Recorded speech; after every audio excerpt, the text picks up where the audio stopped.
said thank you once this A lot entire of meeting? times. No, in this Even entire meeting, today. have you said thank Even you? today. You went to Pennsylvania. Well, I'm not into politics, and I honestly don't know who is right or wrong. But this thank you moment made me pause and start thinking. Should someone be expected to say thank you when we help them? When we offer help, should we ask for nothing in return? Or is it acceptable, even advisable, to receive something? At this point, Confucius had something to say. In the Lüshi春秋, or Master Lü's Spring and Autumn Annals, there is a story. The state of Lu had a law. If a citizen of Lu became enslaved in a foreign land, anyone who redeemed that person could be reimbursed by the state treasury. Once, Confucius' disciple Zigong redeemed a fellow Lu citizen abroad, but after returning home, he refused to accept the reimbursement. When Confucius learned of that, he said, Zigong acted wrongly. From now on, people of Lu will no longer rescue their enslaved countrymen. Accepting compensation from the state does not damage your moral conduct, but refusing it will discourage others from saving their fellow citizens taken captive. Another time, Zilu rescued a drawing man. The man thanked him with a cow, and Zilu accepted it. Confucius was pleased and said, from now on, the people of Lu will certainly be willing to save those who fall into the water. The text concludes with praise for Confucius.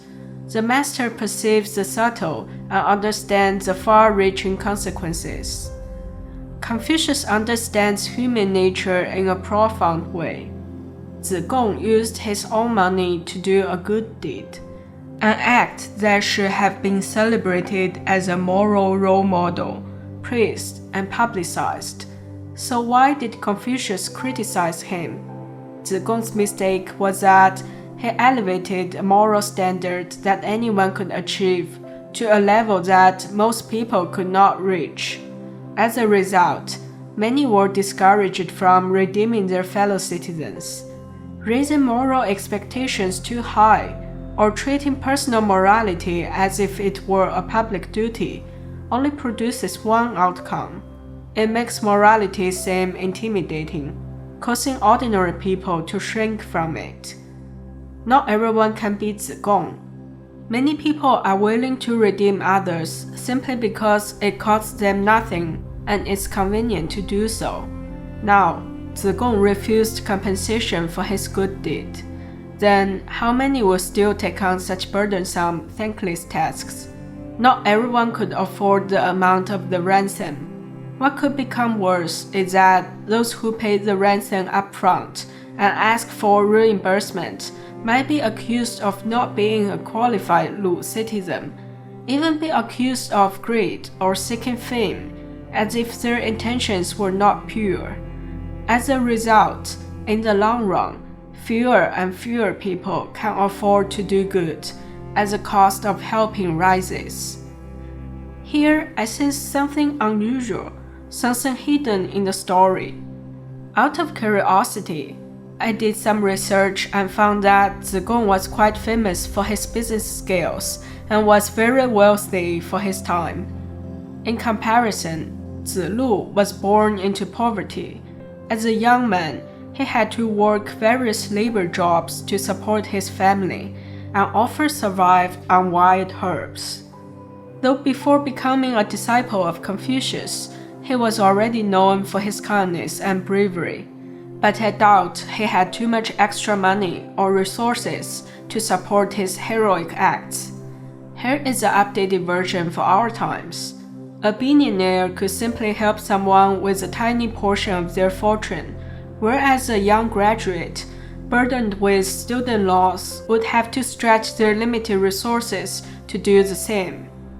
Unlike Zigong, Zilu accepted the cow given as a compensation for his good deed, an approach aligned with human nature and the interests of all. Doing good, receiving gratitude, and earning a good reputation naturally encourage others to help as well.